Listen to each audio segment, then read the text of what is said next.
જૂનાગઢ જિલ્લાના માંગરોળ ખાતે માંગરોળ પોલીસ વિભાગ અને વહીવટી તંત્ર આયોજિત વિશાળ તિરંગા યાત્રા યોજાઈ હતી। આઝાદીના સ્વતંત્રતા પર્વની ઉજવણી અંતર્ગત સમગ્ર રાજ્યમાં ખૂબ જ ઉત્સાહભેર તિરંગા યાત્રા સહિત કાર્યક્રમનું આયોજન કરવામાં આવી રહ્યું છે। જે અન્વયે માંગરોળના સ્વતંત્રતા દિવસના 2 દિવસ પૂર્વે જૂનાગઢ જિલ્લા પોલીસ અધિક્ષક હર્ષદ મહેતાની ખાસ ઉપસ્થિતિમાં પોલીસ વિભાગ અને વહીવટી તંત્ર દ્વારા શહેરીજનો સાથે વિશાળ તિરંગા યાત્રા કાઢવામાં આવી હતી। પ્રથમ ચોપાટી પાસે શહીદ સ્મારકે પુષ્પાંજલિ અર્પણ કરી ભારત માતા કી જય, વંદે માતરમના ગગનભેદી નારાઓ સાથે આ તિરંગા યાત્રા બંદરના લાઇટ હાઉસ થઈને નવી જેટીએ રાષ્ટ્રીય ગાન સાથે પૂર્ણ કરતા તમામ લોકો દેશભક્તિના રંગમાં રંગાયા હતા।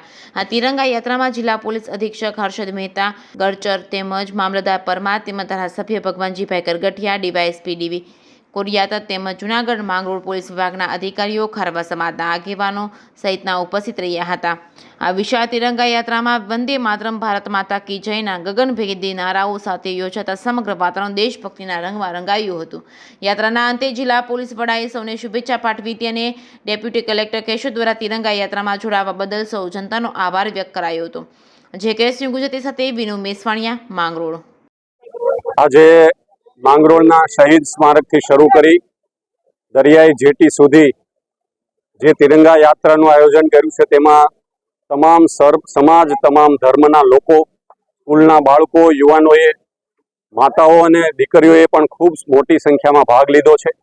આ સફળ એવા આયોજન બદલ કેશોદ પ્રાંત શ્રી ગડચર સાહેબ અને અમારે ડીવાયએસપી શ્રી કોડિયાતર સાહેબ બંનેની ટીમને હું અભિનંદન આપું છું।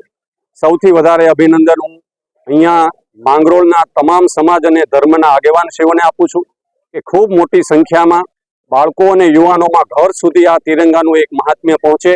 આ તિરંગા એ દેશને શું આપ્યું છે, આઝાદીમાં કેવી રીતે એ આપણા જે શહીદો છે એમણે આ તિરંગાના એક માધ્યમથી એકતા અને અખંડિતતા જાળવી રાખી છે। એ આજે અને આગામી દિવસોમાં પણ આ એકતા અને અખંડિતતા જળવાઈ રહે એ માટેનું આગામી 78મો સ્વાતંત્ર્ય દિવસની આ 2 દિવસ પૂર્વે હર ઘર તિરંગાના ભાગરૂપે માંગરોળમાં આજે યોજાયેલ ખૂબ જ મોટી સંખ્યામાં આ હર ઘર તિરંગાની તિરંગા યાત્રાને ખૂબ સફળતાપૂર્વક પાર પાડવા માટે હું અહીંયા માંગરોળની જાહેર જનતાને અને એમના આગેવાનોને ખૂબ ખૂબ અભિનંદન આપું છું।